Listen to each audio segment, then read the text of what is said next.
Welcome to the Learning Pines YouTube. We hope this video helps. You start by composing the message and selecting the exact text that will carry the link. This saves editing later. Once done, press Ctrl+K or use Insert then Link to open the hyperlink dialog. This is faster than pasting raw URLs. In the dialog, paste the target URL and verify it begins with http// or https// so Outlook formats it correctly. Make sure the display text reads clearly. You can edit it here, which keeps your message tidy and accessible for recipients. Next, you refine the link by choosing appropriate display text and link type, web address, email, or file path, so recipients know what to expect.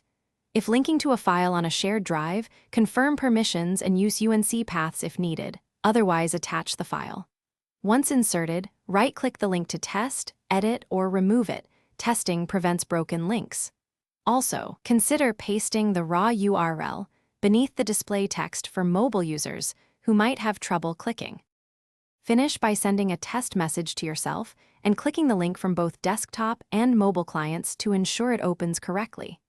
If the link fails, check Outlook's Trust Center settings and any corporate or antivirus filters that may block hyperlinks. Temporarily disable link checking only if policy allows. Make sure recipients can access the destination. Shared drives often need permissions. If HTML links are stripped, fall back to pasting the full URL or using plain text so recipients can. Thanks for watching.